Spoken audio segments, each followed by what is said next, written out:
এখন যেভাবে গরম পড়ছে তাতে কিন্তু যে কোনো সময় আমাদের শরীর ডিহাইড্রেশন হয়ে যায় শরীর থেকে। কি হয় যে শরীরের লবণ, শরীরের জল কমে যায়। সেক্ষেত্রে শরীরে যে এনার্জি সবসময় কমে যায় এবং শরীর দুর্বল হয়ে যায়। দর্শক, গরমে একটু বাইরে বেরোলে কাজ কাম করলে সেক্ষেত্রে কিন্তু আমরা দেখতে পারি আমাদের শরীরে অনেকটাই এনার্জি কমে যাচ্ছে, শরীর দুর্বল হয়ে যাচ্ছে, শরীর থেকে ঘাম ঝরে যাচ্ছে। একদম সেক্ষেত্রে বিভিন্ন রকম সমস্যা হয়, বিশেষ করে শরীর দুর্বলতা মনে হয় এবং অনেক ক্ষেত্রে হিট স্ট্রোক পর্যন্ত হয়ে যায়। হিট স্ট্রোক পর্যন্ত হয়ে যায় একেবারে এই শরীরে ঘাম বা ডিহাইড্রেশন হওয়ার ফলে। তো দর্শক, সেক্ষেত্রে আমি আপনাদেরকে আজকে একটা জিনিস আপনাদেরকে সাজেস্ট করবো। আপনারা অনেক রকম ঠান্ডা পানীয় তো আপনারা খান, বিভিন্ন রকম ড্রিঙ্কস করেন।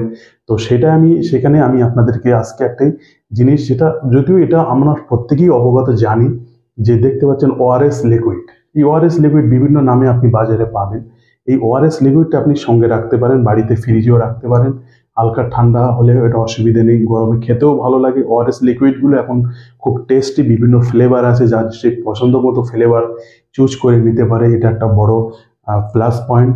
এবং সবচেয়ে বড় কথা, যে আজকে এই যে শরীরে যে ঘাম ঝরে যাওয়ার পরে শরীর এনার্জি কমে যায়, তো সেক্ষেত্রে এই ওআরএস লিকুইডটা আপনারা কিন্তু ব্যবহার করতে পারেন। দর্শক, এই ওআরএস লিকুইডের জন্য আপনাদেরকে বলছি, জাস্ট এই যে আপনাদেরকে সলিউশন দেওয়ার জন্য যে আমি বিশাল কিছু পাবো এমনটা নয়। জাস্ট আপনাদের সুবিধার্থে, আপনাদের সেবায় সর্বদা আমাদের নিয়োজিত, মিডিয়া ইনফরমেশন আপনাদের সেবায় নিয়োজিত। এবং আমাদের হোয়াটসঅ্যাপ নাম্বার আছে, যে কোনো সমস্যার জন্য, যে কোনো ট্রিটমেন্টের জন্য, যে কোনো মুহূর্তে আপনারা আমাকে জানাতে পারেন। আমরা হোয়াটসঅ্যাপে প্রেসক্রিপশন করে দিই। কোনো রকম পয়সা আমরা মেডিসিন কোনো রকম ফিস আমরা নেই না, সেটা আপনারা জানেন। এবং আপনারা এই হোয়াটসঅ্যাপ নাম্বারে যে কোনো সমস্যার জন্য আমার সঙ্গে কথা বলতে পারেন। তবে দয়া করে কেউ ফোন করবেন না, হোয়াটসঅ্যাপে কথা বলবেন, হোয়াটসঅ্যাপে মেসেজ করবেন। আর ভয়েস মেসেজ করবেন না, সর্বদা টেক্সট মেসেজ করবেন। কেন, আমি অনেক সময় বিজি থাকি, একেবারে সারাদিন বিজি থাকি। আপনারা অনেকে ফোন করে একটু বিরক্ত করে।